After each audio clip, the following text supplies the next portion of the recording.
क्या आपने कभी ये सोचा है कि अल्लाह ने फजर की नमाज ठीक उसी वक्त क्यों रखी जब हमारी नींद सबसे ज्यादा गहरी होती है, या असर की नमाज ऐन उसी वक्त क्यों फर्ज की गई जब हमारे अंदर दिन भर की थकावट, चिड़चिड़ापन और गुस्सा अपने उरूज पर होता है। हम में से बहुत से लोग ये समझते हैं कि ये सिर्फ एक इबादत का तरीका है या यूं ही कोई वक्त मुकर्रर कर दिया गया है, लेकिन हकीकत में ये कोई इत्तेफाक नहीं है।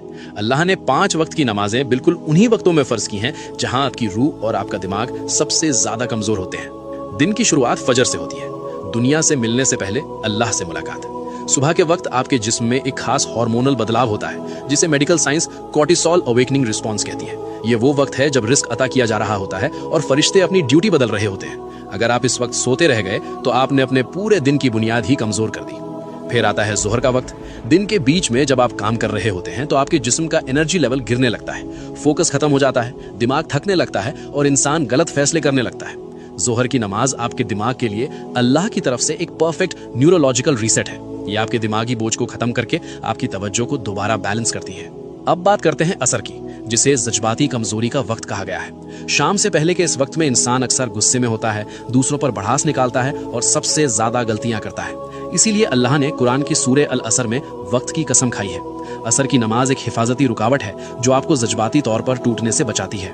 इससे पहले कि हम मगरिब और इशा के एक बहुत बड़े राज की तरफ बढ़ें, इस वीडियो को अभी अपने दोस्तों और अजीजों के साथ शेयर जरूर करें ताकि वो भी नमाज की इस खूबसूरत हकीकत को समझ सकें।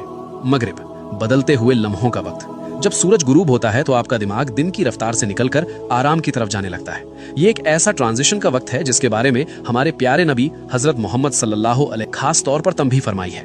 जब रात दाखिल होती है तो गैब की मखलूक ज्यादा एक्टिव हो जाती है। मगरिब सिर्फ एक नमाज नहीं बल्कि अंधेरे की दहलीज पर मिलने वाली एक मजबूत हिफाजत है। और आखिर में इशा, अंदर की दुनिया की हिफाजत। जब अंधेरा छा जाता है तो इंसान के अंदर ओवर थिंकिंग बढ़ने लगती है, दिल पर एक अजीब सा जज्बाती बोझ महसूस होता है। इस्लाम में नींद को एक छोटी मौत कहा गया है जहां आपकी रूह कब्ज की जाती है। इशा की नमाज गैब की दुनिया में दाखिल होने से पहले आपकी आखिरी हिफाजत है। याद रखिए, जब आप कोई नमाज छोड़ते हैं तो आप सिर्फ एक फर्ज नहीं छोड़ते बल्कि आप वो खास लम्हा खो देते हैं जो खालिक ने आपको संभालने और सुकून देने के लिए भेजा था। या अल्लाह हम सबको और हमारी नस्लों को 5 वक्त की नमाज कायम करने वाला बना दे। कमेंट्स में एक बार दिल से आमीन जरूर लिखें।